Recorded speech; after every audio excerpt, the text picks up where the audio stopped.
Matt Walsh is a popular conservative blogger, writer, and speaker. He has blogged about such hot topics as gender equality, homosexuality, and politics. A few of the headlines from his blog include, "In order to save America, we must legally prevent oblivious people from voting." And "Dear Christians, please, please stop apologizing for your faith." And one of his latest, "Hey men, abortion's not a woman's issue. We need to get involved." Matt Walsh joins us now via Skype. Matt, welcome. We appreciate your time today. Thanks for having me on. How did you get involved with blogging in the first place?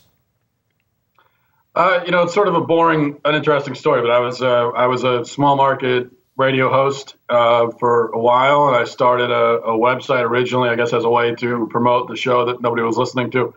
And but quickly, my writings became, sort of a bigger attraction than the little show I was doing, and it sort of went from there. And after about 6 months of doing a website, I went into it full time, and I've been writing pretty much full time for about 2 years now.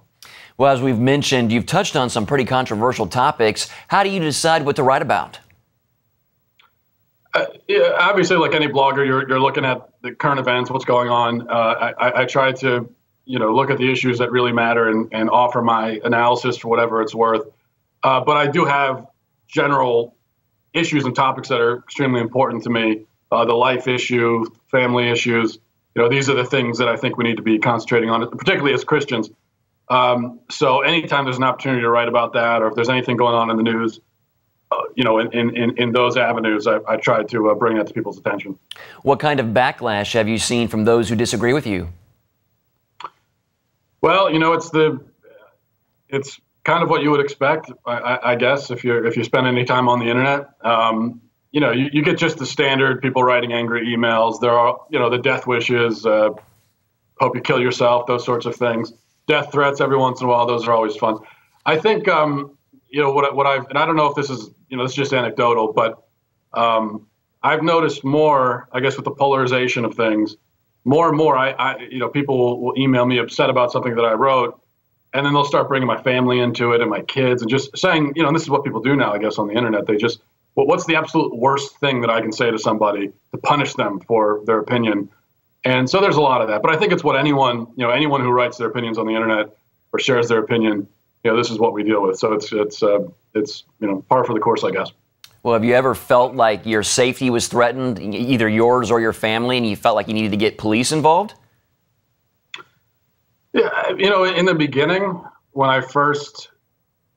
my writing first sort of caught on, and I had a couple of million people reading my stuff, and then that's when I first started getting death threats and that sort of thing. I was concerned about it because this was new to me. Called the police a few times, and they didn't appear to be terribly concerned themselves.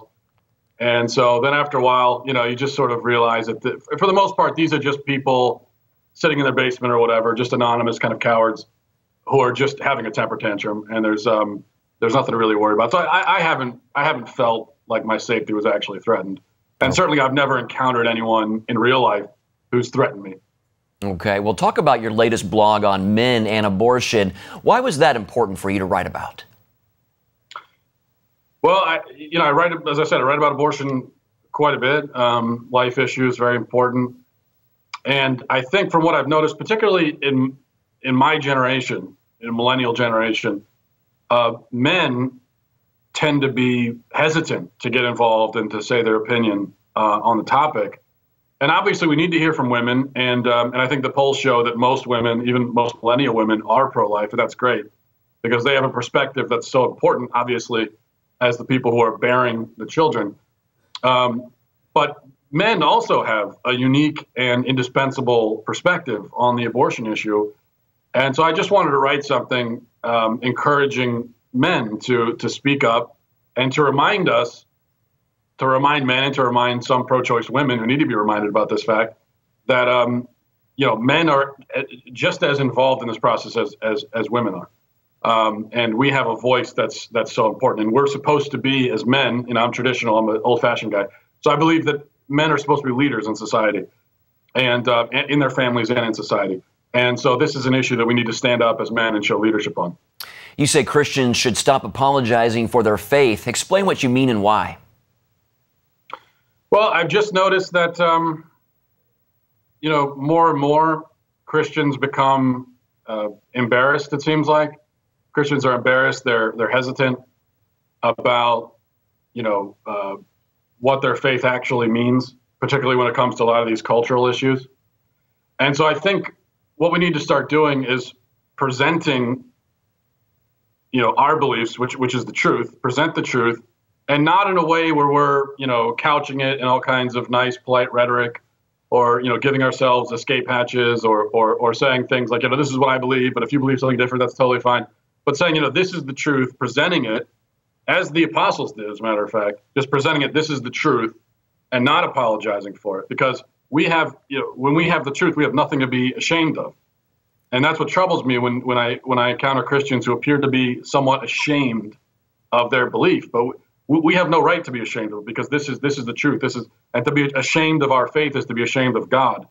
And I think that's something we need to watch out for as Christians. Amen. Very well said. Well, what are your thoughts on the 2016 presidential race? It's been tragic, disgusting, disappointing, disenfranchising, all the dis words. It's really been, it's been tough as a conservative, as a Christian, to watch this. Of course, we're going to, you expect to see among Democrats, they're flocking to people like Hillary Clinton and Bernie Sanders. So you expect to see that. But I always believed, and maybe I'm naive, I guess I'm learning that I am, still a young guy, I guess.